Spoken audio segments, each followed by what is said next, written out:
Kapamilya singer-actress, inalmahan ang mga netizens. Magbabalik na ba siya sa It's Showtime? Tingnan ang mga detalye.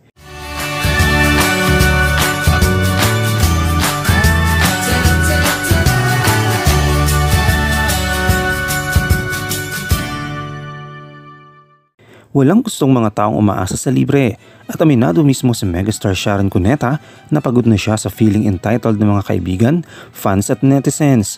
Aniya, tuwing magko-concert ako, pinakasumasakit ang ulo ko hindi sa gagawin ko sa show, kundi sa dami ng humingi ng komplementary o libreng tickets. Ito ang sinulat ni Sharon Cuneta sa IG nitong August 18 tungkol sa mga hiling na libreng tickets para sa kanyang paparating na concert kasamang dating asawang si Gabby Concepcion. Ang reunion concert na may title na Dear Heart ay magaganap sa October 27 sa SM Mall of Asia Arena.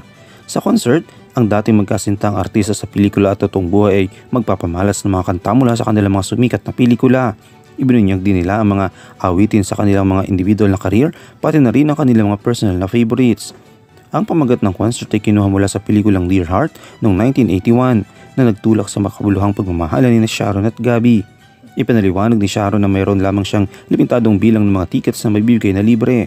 Biniro rin ng megastar na wala siyang matitira mula sa kanyang talent fee kung papayag siya na lahat ng hiling ng mga fans, kaibigan at kakilala. Sa kanyang bahagi, ipinahayag ni Sharon na may kasamang pagmamalaki na siyang bumili ng ticket para sa mga concert ng kanyang mga kaibigan at kasamahan upang ipakita ang buong suporta. Dagdag pa niya, sa totoo lang po, ang aga nga ubos ng tickets ko. Pag ako pa bumili baka si Gabby na lang kumanta dahil maubos ng sweldo ko sa kakalibre. Kaya nagpapasalamat po ako sa lahat ng friends and family members ko na din ako inistorbo at gustong bumili ng tickets. Pasensya na po at nagtatrabaho lang girl nyo. Kung pwede lang libre ko kay lahat pero syempre di ko kaya. Thanks so much for understanding. Love you all. Samantala, isa sa mga host ng The Voice Generation sa Kapuso Network ay ang dating host ng It's Showtime na si Billy Crawford. Biglang iniwan ni Billy ang show nung nawala ng franchise ang Kapamilya Network. Katiwiran niya ay meron siyang binubuhay na pamilya kaya kailangan niyang magtrabaho. Nitong nagsanib persa ng ABS-CBN at GTV, ang sister company ng GMA, na itanong kay Billy kung may posibilidad ba siyang bumalik sa It's Showtime kapag may offer. Ayon kay Billy sa isang panayam sa kanya, hindi raw ito isinasara ang posibilidad na makabalik sa It's Showtime.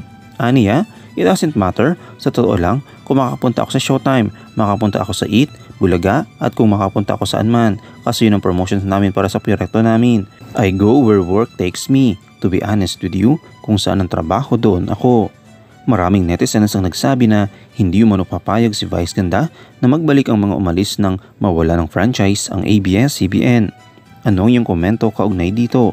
Shoutout tayo kina Olympia Ronquillo, kay Beth Coles TV at kay Gloria Magcalas. I-comment mo lang ang inyong opinion sa comment section at huwag kalimutang i-like, i-follow, i-subscribe ang busygram.net para sa mga latest happenings.